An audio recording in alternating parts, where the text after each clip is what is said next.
क्या आप कभी सोचते हैं कि जीवन में सच्चा सुख क्या है? क्या आप कभी सोचते हैं कि मृत्यु से कैसे निडर होकर जीना चाहिए? आज मैं आपको एक ऐसी कहानी सुनाने जा रहा हूं जो आपको इन प्रश्नों का उत्तर देगी। आइए, कहानी शुरू करते हैं। इससे पहले कि आप इस कहानी में खो जाइए, अभी इस चैनल को सब्सक्राइब कर लें। एक बार की बात है, एक नौजवान युवक बुद्ध के पास आता है और उनसे कहता है कि हे बुद्ध, क्या आप मेरे एक सवाल का जवाब देंगे? बुद्ध ने मुस्कुराते हुए कहा कि पूछो, क्या पूछना है? इसके बाद उस युवक ने कहा कि हे बुद्ध, मेरी उम्र अभी बहुत ज्यादा नहीं है, लेकिन मैं बहुत परेशान रहता हूं, बहुत दुखी रहता हूं। मैं आपसे ये जानना चाहता हूं कि मेरे जीवन में अभी से इतनी दुख है, तो मेरी जिंदगी तो अभी बहुत बाकी है। क्या मेरे जीवन में दुख बढ़ते ही रहेंगे कि इन दुखों से छुटकारा पाने का कोई रास्ता नहीं है? ये सुनकर बुद्ध कहते हैं कि कहाँ है तुम्हारे दुख, मुझे तो दिखाई नहीं दे रहे। ये सुनकर वह युवक कहता है कि यह बुद्ध दुख तो मेरे अंदर है, मेरे भीतर है।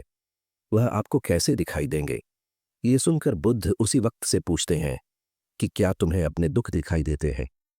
वो युवक कहता है कि यहाँ बुद्ध मैं अपने दुखों को भली भांति देख कर रहा हूं। तब बुद्ध ने पूछा कि दुखों का मूल क्या है?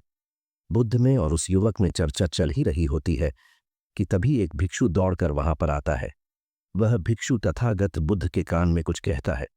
इसके बाद बुद्ध उसी वक्त से कहते हैं कि चलो आज मैं तुम्हें जीवन का सत्य दिखाने के लिए एक जगह पर लेकर चलता हूं। वहां पर तुम्हें कुछ भी नहीं बोलना है, चुपचाप सारी बातें सुनते रहना है। इसके बाद तुम्हें अपने सारे प्रश्नों के उत्तर खुद ही मिल जाएंगे। यह कहकर वह युवक गौतम बुद्ध के पीछे पीछे चलने लगता है। कुछ दूर मिलने के बाद गौतम बुद्ध एक घर में प्रवेश करते हैं। घर में प्रवेश करने के बाद वो युवक और तथागत बुद्ध देखते हैं कि वहां पर बहुत सारे लोग खड़े हैं और बीच में चारपाई पर एक वृद्ध आदमी लेटा हुआ है। बुद्ध को देखते ही सभी लोगों ने उनके लिए रास्ते बनाई और बुद्ध उस आदमी के पास वहीं उसके चारपाई पर जाकर बैठ जाते हैं। वो युवक भी पास में ही बैठ जाता है। इसके बाद वृद्ध आदमी जो चारपाई पर लेटा हुआ था कहना शुरू करता है कि हे बुद्ध, मैं नहीं जानता कि मेरे जीवन में कितनी सांसें और बचे हैं। पता नहीं किस वक्त मुझे भगवान के घर से बुलावा जाए। मैं मरने से पहले अपने कुछ सवालों के जवाब आपसे जानना चाहता हूं। मुझे पता है कि उन सवालों के जवाब आप ही मुझे दे सकते हैं, इसीलिए मैंने आपको यहां पर बुलाया है। इसके बाद उस वृद्ध आदमी ने कहना शुरू किया कि ही बुद्ध, अपने आखिरी वक्त में मुझे अपने बचपन के दिन बहुत याद आ रहे हैं। मैं अपने बचपन के दिनों को याद करता हूं और सोचता हूं कि वो भी क्या दिन थे, ना कुछ पाने की फिक्र, ना कुछ खोने का गम। बचपन के उन दिनों को याद करके मेरी आंखों में आंसू आ जाते हैं।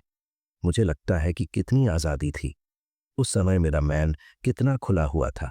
मन में कुछ भी पाने की इच्छा नहीं थी। जिस भी खेल में लग जाते थे, उसी खेल में पूरे दिन लगे रहते थे। लेकिन कुछ समय बाद जैसे जैसे मैं बड़ा होने लगा, वैसे वैसे लोग मुझे जिंदगी की दौड़ में आगे निकलने के लिए कहने लगे। मेरे पिता अक्सर मुझसे कहा करते थे कि तुम पढ़ाई में अपने भाई जैसे क्यों नहीं हो, तुम दूसरे लोगों से पीछे क्यों रहते हो।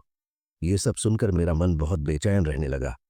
लोग मुझे बहुत ताने मारते थे, क्योंकि ना तो मैं खेल में अच्छा था और ना ही पढ़ाई में अच्छा था। सब लोग मुझे किसी और की तरह बनने के लिए कहते थे और उन तानों से तंग आकर मैंने जीवन में कुछ हासिल करने का निश्चय किया।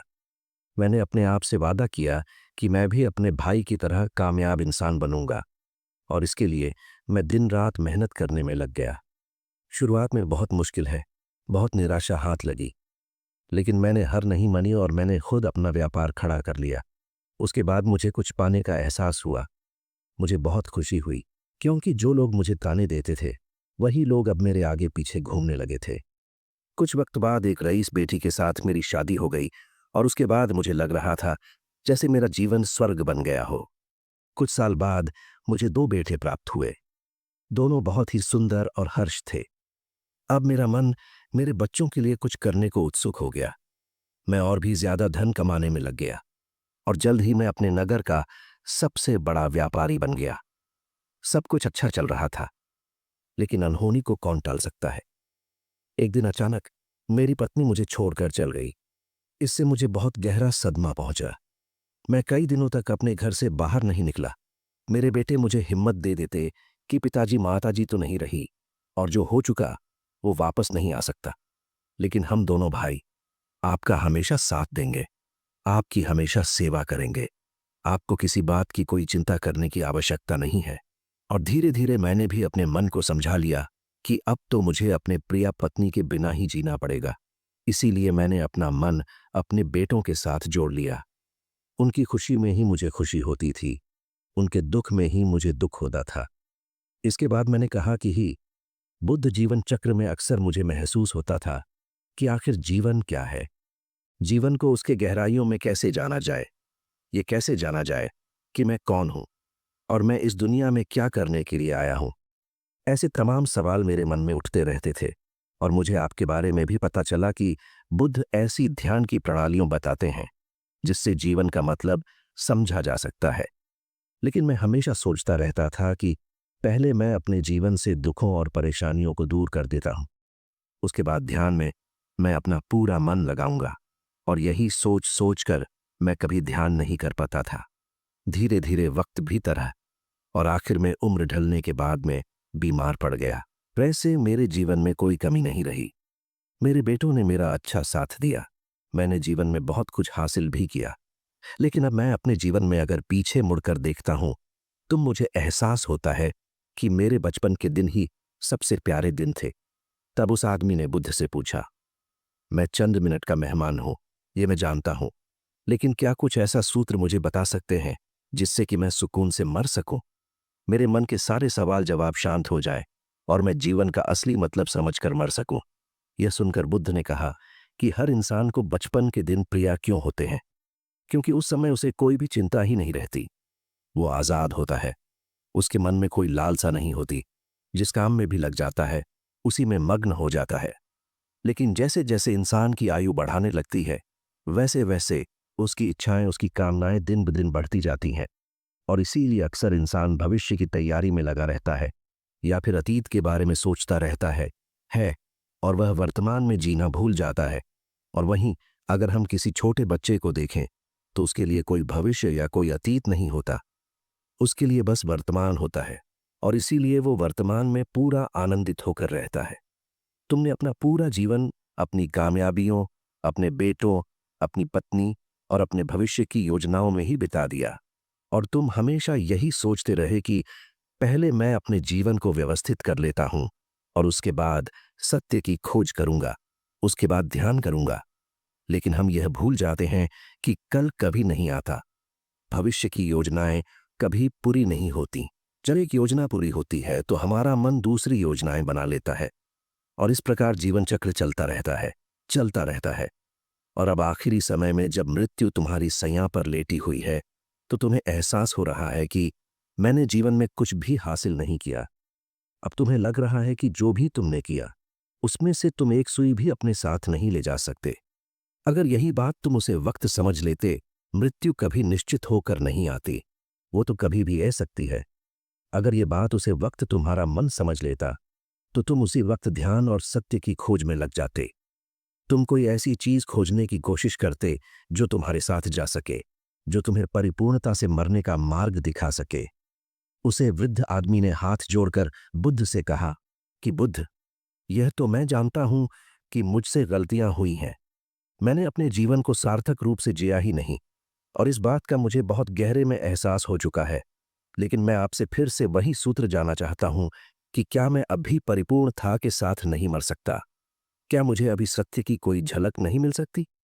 यह सुनकर बुद्ध ने उसे आदमी का बहुत सहलाते हुए कहा कि अब तो एक ही सूत्र समझने लायक रह जाता है और वो सूत्र ये है कि तुमने जीवन में जो कुछ भी पाया या जो कुछ भी खोया वो सब यहीं पर छोड़कर चले जाओ, उसे अपने मन के साथ जोड़कर मत ले जाओ। अपने मन में यह भाव पैदा करो कि तुमने अपने जीवन से बहुत कुछ सीख लिया और वास्तविकता में तुमने अपने जीवन में बहुत प्रगति की है, क्योंकि तुमने यह जान लिया है कि जीवन में कुछ भी सार्थक नहीं है और यह जानना भी बहुत बड़ी उपलब्धि होती है। लोग जीवन भर जीते जीते मर जाते हैं लेकिन उन्हें जीवन की निरर्थकता का कोई पता नहीं चलता। इसीलिए अभी अपने मन से सारे सवाल गिरा दो और यह भाव पैदा करो कि जीवन में जो कुछ जानने जैसा था वह मैंने जान लिया है और अब जीवन में कुछ भी जानने जैसा नहीं बचा है। जब तुम इस भाव, इस बोध से भर जाओगे तो तुम बिल्कुल खाली होकर मृत्यु को प्राप्त हो जाओगे। और वास्तविकता में यही मरने की कला होती है। हमने जीवन में जो कुछ भी पाया, जो कुछ भी खोया, वो इसी दुनिया का था और वह यहीं पर रह जाएगा। हमारे साथ कुछ भी नहीं जाएगा। हम खाली जाएंगे। हम बिल्कुल खाली जाएंगे। और जो लोग अपने मन से बिल्कुल खाली होकर जाते हैं, वास्तव में उनके अंदर ज्ञान का दीप जल जाता है और वो आगे चलकर दूसरे जन्मों में उसे निर्वाण की स्थिति को प्राप्त कर सकते हैं। लेकिन उससे पहले तुम्हें इस जीवन की निरर्थकता को समझना होगा। यहां पर कुछ भी पाना या कुछ भी खोना कोई मायने नहीं रखता। इसके बाद बहुत देर तक मैंने कोई सवाल नहीं पूछा और वह मुस्कुराते हुए मृत्यु को प्राप्त हो गया। इसके बाद बुद्ध ने उसे नौजवान युवक से पूछा कि क्या तुम्हें अपने सवालों के जवाब मिले, और मिले तो तुम्हें क्या जवाब मिले, सभी को बताओ।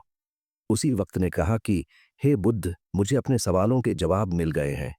वृद्ध आदमी के जीवन चक्र से मैं समझ गया हूं कि जीवन में कुछ भी पाने जैसा नहीं होता। सुख हो या दुख हो, सब कुछ यहीं पीछे रह जाता है। और अगर हम इसी चक्कर में फंसे रह जाएंगे तो हम सत्य को कभी नहीं जान पाएंगे। इसीलिए जीवन में सुख और दुख तो चलते ही रहेंगे। इसके साथ साथ चलते हुए ही हमें सत्य की खोज करनी पड़ेगी। लेकिन बुद्ध, मेरे मन में अब भी एक सवाल बाकी है जिसका जवाब जानना सबके लिए बहुत ज्यादा जरूरी है। मेरा सवाल है कि मैं ध्यान की यात्रा करने के लिए बहुत प्रेरित हुआ हूं, लेकिन मुझे कोई मार्ग नहीं पता। ध्यान कैसे किया जाता है कि ध्यान की सभी प्रक्रियाएं तुम्हें होश में लाने के लिए ही बनी है, तुम्हें वर्तमान में लाने के लिए बनी है। अगर तुम किसी भी काम को पूरी उपस्थित के साथ, पूरे एकाग्र भाव से अपने आप को पूरा इकट्ठा करके कर सकते हो तो तुम ध्यान में ही होते हो। लेकिन हमारा ध्यान इधर उधर भटक रहता है। अपना कम करते करते वर्तमान में रहने के लिए मैं तुम्हें एक छोटी सी विधि बताता हूं जिसके जरिए तुम अपना कम भी कर सकते हो और ध्यान को भी समझ सकते हो। जब भी तुम चलते फिरते हो, उठते बैठते हो, सिर्फ अपने सांसों पर ध्यान लगाना शुरू करो। सांस किस नाक से आ रही है, किस नाक से जा रही है, ना कि कौन से कोने से टकरा रही है। सिर्फ तुम उसके साक्षी भर हो जाओ। सिर्फ उसको देखते रहो। कुछ भी काम कर रहे हो, चल रहे हो, फिर खाना खा रहे हो, सिर्फ अपने सांस पर ध्यान लगाओ। और यह करते वक्त तुम्हें महसूस होगा कि तुम्हारा दिमाग, तुम्हारे विचार तुम्हें इधर उधर ले जाते हैं। लेकिन थोड़ी देर बाद तुम्हें फिर से होश आएगा कि तुम्हें अपनी सांसों पर ध्यान लगाना है और तुम्हारा ध्यान फिर से सांस ऑटोमेटिक जाएगा। और धीरे धीरे जब तुम अपने विचारों को देखने लगोगे तो तुम पाओगे कि विचार विलीन होने लगे हैं। तुम्हारे अंदर बस एक खाली मैदान बचा हुआ है। सारे सवाल जवाब विलीन हो चुके हैं। इसके बाद बुद्ध ने कहा कि सांसें जो होती हैं वो वर्तमान में चलती है, ना ही वो भविष्य में चलती है, ना ही अतीत में चलती है। वो वर्तमान होता है, वही वर्तमान स्थिति होती है। और जब तुम अपनी सांसों से जुड़ जाते हो तो तुम वर्तमान में ध्यान लगाना सीख जाते हो, क्योंकि सांसें जिन पर तुम ध्यान लगा रहे हो वो वर्तमान में चल रही होती है। इसके बाद धीरे धीरे कदम दर कदम तुम्हें ध्यान का खुद ही एहसास होने लगेगा।